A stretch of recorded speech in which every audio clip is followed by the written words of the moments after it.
Bonjour, bonjour, chers fidèles abonnés de Nalliance TV. Nous vous saluons partout où vous nous suivez. Merci de partager nos émissions, vos émissions qui est maintenant le vôtre, qui nous suivez fidèlement. Merci pour vos abonnements. Donc, continuez à vous abonner massivement, surtout partager les émissions. Donc, ici, nous allons vous donner quelques infos générales par rapport à ce qui se passe avec les nominations. Donc ici, on ne parle pas encore des nominations ministérielles. Donc on parle ici de quelques nominations, entre autres, le président de cour constitutionnelle, je pense, renouvelé, en quelque sorte, pour le président Kamuleta, et puis d'autres nominations au sein des sociétés nationales de la RDC. Mais c'est très important de suivre ceci. En tout cas, partagez nos émissions. Je vous dis déjà bon visionnage, parce qu'aujourd'hui, nous sommes le 6 août 2025. Merci, c'est parti. Bonsoir à toutes et à tous, c'est les 20h sur la RTNC. À la une ce soir, ces drames, ces morts de plus dans le sud Kivu. Wilonja Manzambi Fiston, jeune journaliste de la centrale de monitoring des médias du programme de surveillance éthique et déontologie de l'Union nationale de la presse du Congo, retrouvé mort après des graves tortures par des éléments armés identifiés de l'armée rwandaise. La victime a été enrôlée des forces pour suivre une formation idéologique. Journaliste en danger publie un communiqué pour condamner cet acte. On fait le point dans un instant dans ce journal. Un pas de plus dans la gestion efficiente des entreprises du portefeuille, le portail numérique du portefeuille. C'est cette nouvelle plateforme qui renseigne tout sur les entreprises publiques. Est-ce un outil de transparence? On en parle également dans un instant dans ce journal. Et surtout, ne quittez pas vos fauteuils à suivre dans ce journal la lecture d'une série d'ordonnances présidentielles. Bienvenue à tous, j'en parlais tout à l'heure, son corps sans vie était retrouvé gisant au sol avec des hématomes un peu partout, signes visibles de torture subie de l'armée rwandaise. Wilonja Manzambi Fiston, jeune journaliste de la centrale de monitoring des médias du programme de surveillance éthique et déontologie de l'UNPC, s'ajoute aux nombreuses victimes de l'AFCM 23. Dans un communiqué, journaliste en danger GED condamne cet acte et appelle à des sanctions sévères. Joseph Oscar Malkaïch pour les détails.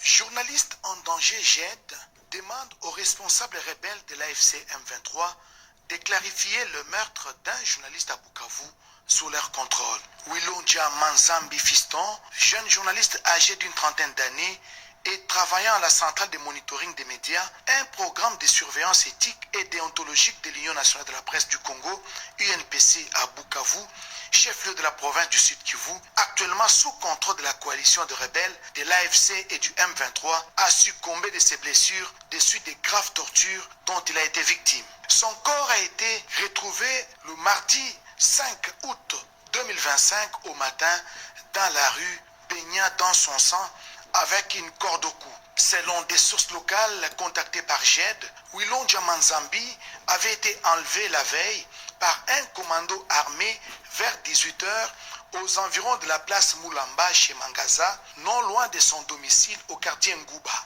Il a rendu l'âme à l'hôpital général de Bukavu juste à son arrivée dans la salle d'urgence où il a été conduit par des personnes de bonne volonté. Le journaliste était porteur de sa carte de presse et fait partie des journalistes qui ont été enrôlés de force par le mouvement rebelle pour suivre une formation idéologique aussitôt la ville tombée sous le contrôle de l'AFC M23 soutenu par le Rwanda. Darius Kitoga, président de la section provinciale de l'Union de la presse du Congo et responsable de la centrale de monitoring, a déclaré qu'il n'avait reçu aucune plainte d'ordre sécuritaire de la part de Fiston Wilonja. Journaliste en danger GED, exprime sa grande consternation et demande instamment aux responsables politiques et sécuritaires de l'AFC M23 de tirer au clair les circonstances de ce meurtre qui n'a pas l'air d'un cas banal d'insécurité dans ces zones occupées de l'Est de la RDC. explorer d'autres horizons en matière de défense, eh bien, le vice-premier ministre, ministre de la Défense, Guy Kabombo Mwandiavita, est arrivé en Amérique latine. L'Uruguay est l'une des étapes de sa mission. Sandra Nyangui. 40 ans après, la République démocratique du Congo redynamise la coopération bilatérale avec l'Amérique latine. Une tournée gouvernementale conjointe de haut niveau entre la République démocratique du Congo et plusieurs pays de l'Amérique latine à croissance rapide en est une belle illustration. Le vice-premier ministre, ministre de la Défense nationale et des anciens combattants, maître Guy Kabombo Mwandiavita, accompagné d'une forte délégation des membres du gouvernement, notamment le ministre d'État en charge des Affaires étrangères, Thérèse Kaikwamba Wagner, la ministre d'État en charge de l'Environnement, Eve Bazaïba, le ministre du Commerce extérieur, Julien Paluku, ainsi que la ministre de la Culture et Arts, Yolande Elébé, ont atterri ce mardi 5 août à l'aéroport de Carrasco, de Montevideo en République orientale de l'Uruguay. Une tournée diversifiée dans le but d'explorer les nouvelles opportunités de développement, d'établir les partenariats stratégiques et les coopérations bilatérales dans le domaine militaire, politique, économique et culturel avec ces pays latino-américains. Le VPM de la Défense nationale, maître Guy Kabombo Mwandiavita, a été reçu au pied de l'avion par l'ambassadeur de la République démocratique du Congo en Argentine avec juridiction au Chili et Uruguay, Daniel Marius Chibangu, en présence du chef d'état-major force aérienne de l'Uruguay et du directeur Amérique au ministère des Affaires étrangères de la République démocratique du Congo. Vous allez le voir sur ces images, les bâtiments administratifs centraux de la fonction publique, ces métamorphoses, des travaux qui évoluent à pas de géant, constat fait par le vice-premier ministre, ministre de la fonction publique Jean-Pierre Liaou, Nadine Kilosue et Mokemalou.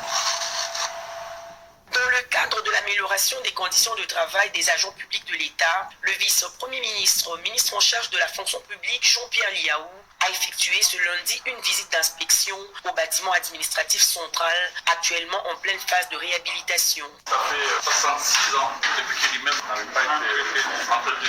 Construit en 1966, cet édifice emblématique de l'administration congolaise bénéficie pour la toute première fois d'une réhabilitation intégrale. En marge de cette visite, le vice-premier ministre Jean-Pierre Liaou a donné des instructions fermes pour le respect des délais d'exécution des travaux. Accélérer les travaux pour que cette fois-ci, avant la fin de l'année, que tout soit fini. J'espère que les dates seront tenues. Il a également annoncé l'extension de cette initiative à d'autres entités décentralisées qui devront désormais disposer des bâtiments administratifs modernes et adaptés aux standards actuels. Ces espaces que nous sommes en train d'arranger, c'est pour mieux recevoir, mieux servir les citoyennes et les citoyens de notre pays. C'est au fait ça. Alors, dès que nous terminons ici, ce même prototype sera implanté partout, dans toutes les administrations au niveau central, dans toutes les administrations au niveau de province, et ensuite après dans toutes les communes et autres. Pour que ça réussisse, il faut que nous travaillions ensemble. Cette démarche s'inscrit dans la vision du gouvernement de moderniser l'appareil administratif et d'offrir aux agents publics de l'État un cadre de travail digne, fonctionnel et stimulant. Hier, c'était une réunion. Aujourd'hui, c'est une visite d'inspection des travaux de la route Kananga-Kalambambouji. Le directeur général de l'agence de pilotage, de coordination et de suivi des conventions de collaboration signées entre la RDC et les partenaires privés s'est dit satisfait de l'évolution des travaux sur place. Gaëtan Magalano. Arrivé le vendredi 2 août à Kananga, le directeur général de l'agence de pilotage de coordination et de suivi de conventions de collaboration signées entre la RDC et le partenaire privé s'est immédiatement rendu à la résidence du gouverneur de province avant de s'élancer avec le commandant de la 21e région militaire, le général John Chibangu, sur la route Kananga-Kalambambouji en plein métamorphose à ces jours. Chemin faisant, les ouvriers congolais ne s'y sont pas privés d'approcher le numéro 1 du programme sino-congolais afin de présenter quelques doléances s'y rapportant à leurs conditions de travail, d'où une oreille attentive. Poursuivant sa visite de chantier, maître Freddy Odichembo a marqué un point d'arrêt au PK8 afin de visiter l'âme du projet qui est l'atelier de concorsage. On ne peut pas être confortable dans un bureau climatisé en train de valider les décomptes sans savoir si sur le terrain, un, le travail est fait et deux, s'il est un travail fait de bonne bonne qualité. C'est un chantier qui encourage. Ça me donne un motif d'espoir. Les entreprises qui sont là, la mission de contrôle et la mission de supervision ACGT se comportent correctement et nous pensons que c'est un ouvrage qui, du cœur du chef de l'État, fera la satisfaction du Grand Kasaï et nous y sommes à fond. Et nous pouvons garantir que cet ouvrage sera financé jusqu'au dernier kilomètre. Signalons que le Kasaï central, deuxième étape de la mission d'itinérance du directeur général de l'agence de pilotage, de coordination et de suivi de conventions de collaboration signées entre la RDC et les partenaires privés, bénéficie de 3 grands projets du programme sino-congolais dans son volet infrastructure. Une vraie politique d'urbanisation. Les experts de ces secteurs réfléchissent sur la mise en œuvre d'un certain nombre de politiques, justement. Direction Lubumbashi dans le Haut-Katanga, où il a été évidemment question de réfléchir sur les développements des espaces urbains. On en parle dans ces reportages suivants. Le développement des villes de la République démocratique du Congo, à l'instar de celle de Lubumbashi, au cœur du premier déjeuner débat du club bâtiments et travaux publics, BTP, et la Chambre des métiers et artisanat, CMA, organisé ce samedi 26 juillet 2025 au Pullman Grand Karaja Hotel. C'est le président de cet ASBEL, le sénateur Jean Bamanissa, qui a prononcé les mots de bienvenue à tous les participants avant de lancer les débats devant une assemblée essentiellement dominée par les professeurs d'université, les architectes, les ingénieurs en construction, les étudiants ainsi que les représentants de la mairie de Lubumbashi. Jean Bamanissa a plaidé pour la planification de la construction de la ville de Lubumbashi, vu son expansion démographique pour une société sereine, propre, tenant compte des normes urbanistiques afin d'éviter à la ville qui préfère une forte concentration urbaine, favorisant ainsi l'insécurité, l'insalubrité, les embouteillages et un environnement toxique à l'instar de la capitale Kinshasa. Juste après, plusieurs intervenants sont montés au créneau pour proposer des pistes de solutions tout en dénonçant les constructions anarchiques, le non-respect et la méconnaissance de règles urbanistiques, surtout le manque de main-d'œuvre qualifiée. Au cours de cette cérémonie, plusieurs entreprises ont reçu des mains de Jean Bamanissa le certificat d'adhésion en tant que membres de BTP et CMA qui se sont distingués dans le secteur des constructions tout en assurant la formation et la valorisation de la main-d'œuvre locale. Et ces documents accablant sur la gestion, tenez-vous bien, du fonds forestier. La Cour des comptes a publié un rapport sur son site officiel à ces sujets. Et pour ce mardi 5 août, les premiers présidents de la Cour des comptes a reçu un certain nombre de responsables des établissements d'enseignement supérieur et universitaire, mais aussi des hôpitaux publics. Images et commentaires. La Cour des comptes au cœur du dispositif de contrôle des finances publiques en République démocratique du Congo. C'est le pari que veut à tout prix réussir Jimmy Munganga, premier président de cette institution supérieure de contrôle. Un engagement qui s'est traduit, entre autres, par cette séance de travail avec les responsables des établissements universitaires et institutions hospitalières de la capitale. L'objectif ici est d'instaurer une collaboration active et durable entre la Cour des comptes et ses structures, souvent bénéficiaires des fonds publics, pour une meilleure gestion, bref, une meilleure gouvernance.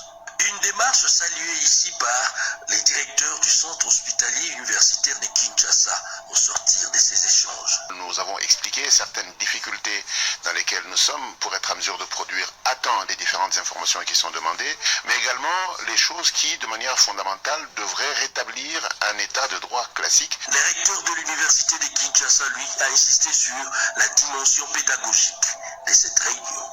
Il y en a qui nous avaient certainement donné pour morts ou emprisonnés, sans savoir qu'il s'agissait d'un échange totalement pédagogique. Nous avons pu prendre des délais pour que nous puissions nous acquitter de toutes les exigences de la Cour de compte et donc de l'État, et la Cour de compte pourra être aussi, nous l'espérons tout à fait, un bon interprète des difficultés que nous avons auprès des décideurs. La Cour des comptes a publié sur son site officiel un rapport d'audit sur la gestion du Fonds forestier national, un document accablant qui met en lumière de nombreuses irrégularités dans la gestion de ces fonds stratégiques. Et comme annoncé tout au début de ce journal, la lecture des ordonnances présidentielles. Et j'ai avec moi sur ces plateaux Joseph Oscar Mbal-Kaïj. Bonsoir Joseph Oscar Mbal-Kaïj. Bonsoir Cédric Kenina. Commençons par l'ordonnance numéro 25, barre 243 du 31 juillet 2025, portant investiture du président de la Cour constitutionnelle. Le président de la République, vu la Constitution telle que modifiée par la loi numéro 11, barre 002 du 20 janvier 2011, portant révision de certains articles de la Constitution de la République démocratique du Congo du 18 février 2006, spécialement en ces articles 69, 79 alinéa 3, 157 et 158 alinéa 1 et 5,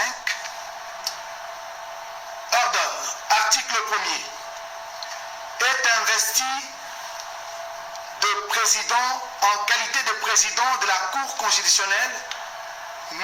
Kamuleta Badibanga Dieudonné. Article 2. Sont abrogées toutes les dispositions antérieures contraires à la présente ordonnance qui sort ses effets à la date de sa signature, faite à Kinshasa le 31 juillet 2025, Félix Antoine Tshisekedi Tshilombo, pour copie certifiée conforme à l'original le 31 juillet 2025, le cabinet du président de la République, Anthony Kinzo Kamule, directeur de cabinet. Ordonnance numéro 25, barre 244 du 31 juillet 2025, portant nomination des membres du conseil d'administration d'un établissement public dénommé Caisse nationale de sécurité sociale en sigle CNSS.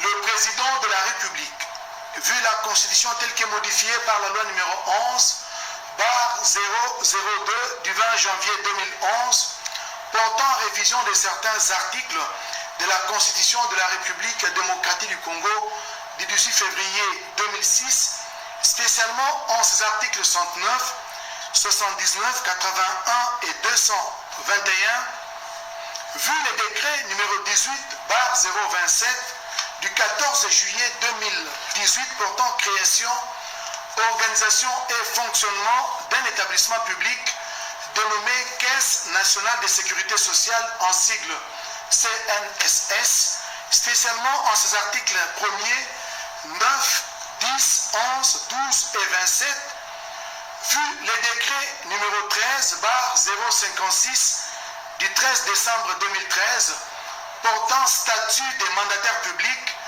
dans les établissements publics, spécialement en ses articles 3, 4 et 5, vu les dossiers personnels de l'intéressé, vu la nécessité et l'urgence, les conseils de ministres entendus ordonnent.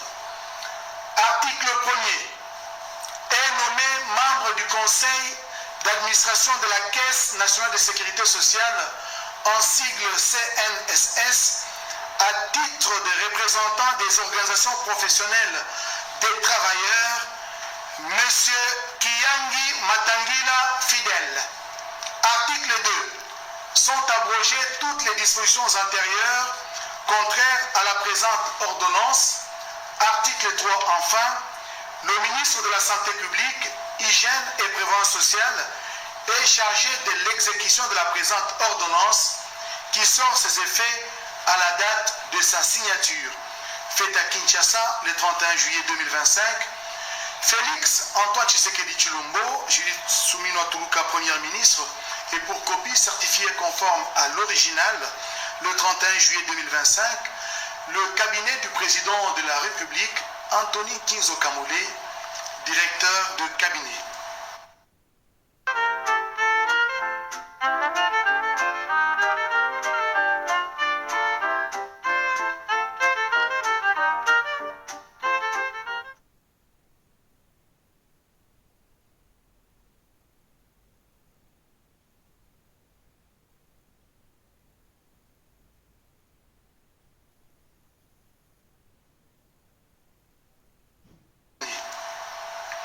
Ordonnance numéro 25, barre 245 du 4 août 2025 portant nomination des 2 administrateurs principaux chefs de département de l'Agence nationale des renseignements en sigle ANER. Le président de la République, vu la Constitution telle que modifiée par la loi numéro 11/002 du 20 janvier 2011 portant révision de certains articles de la Constitution de la République démocratique du Congo du 18 février 2006, spécialement en ces articles 69, 79, 81 et 221, vu l'ordonnance numéro 22/003 du 7 janvier 2023 fixant les attributions des ministères, vu l'ordonnance numéro 24/022 du 1er avril 2024 portant nomination d'un Premier ministre, vu l'ordonnance numéro 24/039 du 28 mai 2024 portant nomination de vice-premier ministre, de ministre d'État, de ministre délégué, de vice-ministre, vu l'ordonnance numéro 24/073 du 9 août 2024 portant création au sein de l'Agence nationale des renseignements d'un département d'intelligence économique et financière, revu l'ordonnance numéro 24/074 du 12 août 2024 portant nomination d'un administrateur général adjoint et des administrateurs principaux chefs de département de l'Agence des renseignements, spécialement en son article 2, vu les dossiers personnels des intéressés, vu la nécessité et l'urgence, sur proposition du vice-premier ministre, ministre de l'Intérieur, Sécurité, Décentralisation et Affaires coutumières, ordonne. Article 1er. Sont nommés administrateurs principaux aux fonctions spécifiées en regard de leur nom les personnes ci-après. Monsieur Kalala Musungu Théophile Charles, administrateur principal, chef de département, service intérieur. Monsieur Piema Mikobi Gaston, administrateur principal, chef de département, service extérieur. Article 2. Sont abrogées toutes les dispositions antérieures contraires à la présente ordonnance. Article 3. Enfin, le vice-premier ministre, ministre de l'Intérieur, Sécurité, Décentralisation et Affaires coutumières, ainsi que le vice-premier ministre, ministre de la fonction publique, modernisation de l'administration et innovation du service public, sont chargés, chacun en ce qui les concerne, de l'exécution de la présente ordonnance qui sort ses effets à la date de sa signature. Faite à Kinshasa, le 4 août 2025, Félix Antoine Tshisekedi Tshilombo, Judith Soumino Tuluka, première ministre, pour copie certifiée conforme à l'original le 4 août 2025, le cabinet du président de la République, Anthony Kinzo Kamole, directeur de cabinet. Merci beaucoup Joseph Oscar Mbal Kaïj pour la lecture de ces ordonnances présidentielles. La RDC a commémoré les Génocost le 2 août dernier, mais son écho a résonné bien au-delà de nos frontières. En Tanzanie, en République centrafricaine, au Qatar, les Congolais se sont souvenus de ces génocides pour des raisons économiques. Suivez. C'est au rythme de leur hymne national que ces Congolais, résidant à Brazzaville, regroupés au siège de leur ambassade, ont célébré la journée d'été ou journée nationale du Génocost. Loin de leur terre natale, ces natifs congolais n'ont jamais oublié leurs compatriotes décédés à la suite de guerres et autres conflits armés pendant plus de 3 décennies déjà. À travers cette célébration, ils rendent hommage à ces millions de Congolais qui ont perdu la vie sous un silence total de la communauté internationale. Ces Congolais exigent le rétablissement d'une vérité historique occultée et une justice internationale. Pas seulement, ils exigent aussi la fin de tous les conflits armés sur les sols congolais, a précisé Jean Moubassa, chargé d'affaires de la RDC à Brazzaville, qui a présidé la cérémonie. Partant des massacres de Makobola dans la province du Sud Kivu, à ceux de Kishiche au Nord Kivu, en passant par Kasika, où 15 femmes furent enterrées vivantes, l'on ne peut passer sous silence ceux survenus à Katogota, à Kavumu, ainsi qu'à Kisangani, où eut lieu la guerre de 6 jours entre les armées rwandaises et ougandaises, avec des conséquences incalculables. Pour ces chargés d'affaires, la commémoration de cette journée constitue une interpellation pour les acteurs politiques de la société civile, partenaires internationaux, pour que plus jamais ces génocides ne se reproduisent en RDC. Et ce moment triste de notre histoire commune a été également commémoré en Suisse. Et sur place, c'est la représentation diplomatique de notre pays qui était à l'organisation. On en parle dans ces reportages commentés par Yves Kabouaba. Le 2 août, date commémorative du génocide congolais, moment solennel pour se souvenir ensemble dans le respect et la dignité de la mémoire des Congolais victimes de la guerre d'agression déclenchée par le Rwanda et ses différents alliés. En Suisse, l'ambassade de la République démocratique du Congo auprès de la Confédération helvétique et la coordination de la diaspora congolaise des Suisses ont tenu un culte œcuménique à Fribourg.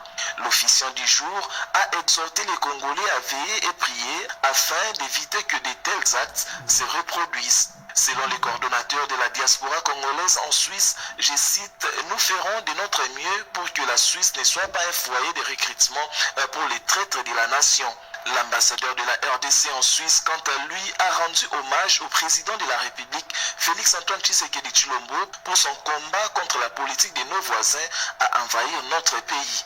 Les régimes se sont succédés. Politique de nos voisins à envahir notre pays. Les régimes se sont succédés. Et le Rwanda s'est joué de tout le monde. Le mérite du président actuel, c'est d'avoir dit non à Kagame.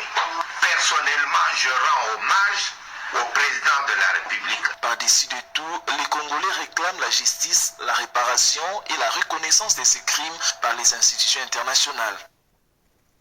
Et ces questions, les choses ont-elles évolué sur le terrain? Et ces statistiques qui datent de 2017, le taux d'alphabétisation en RDC serait de 77,3%. Il faut faire plus. La ministre des Affaires sociales, Aziza Mounana, a procédé au lancement de journées préparatoires de la Journée internationale d'alphabétisation. Les travaux préparatoires de l'organisation